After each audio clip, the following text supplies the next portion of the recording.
জিজ্ঞেস করে, উট তুমি আমাকে সালাম দিলা কারণ কি? উট বলে, ওগো নবী, আপনি শুধু মানুষের নবী না, আপনি আমারও নবী।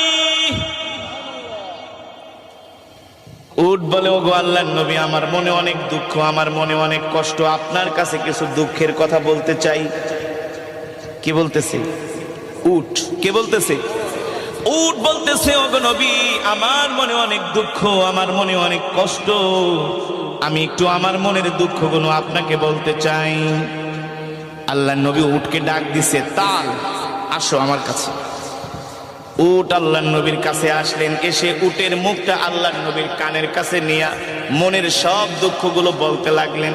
আর উটের চোখ দিয়া ঝরঝর করে পানি পড়তেছে।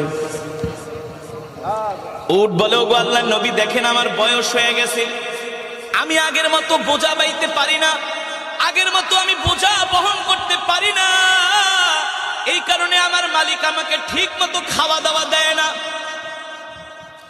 আমাকে খাবারে কষ্ট দেয়। শুধু এটাই না, আমার মালিক আমাকে জবাই করার জন্য দেখেন একটা ছুরি নিয়ে আসছে, একটু পরে আমার মালিক আমাকে জবাই করে দিবে। আল্লাহু আকবার, জোরে বলেন আল্লাহু আকবার। আল্লাহর নবী উটের কথাগুলো শুনছেন, আর উট কান্না করে বলতেছে, ওগো নবীজি, দুনিয়ার কোন মানুষের কাছে মনের দুঃখ বইলা লাভ নাই, একমাত্র আপনি ছাড়া, আপনি তো রহমাতুল লিল আলামিন। আল্লাহর নবী প্রশ্ন করে, উট আমি তোমার জন্য কি করতে পারি?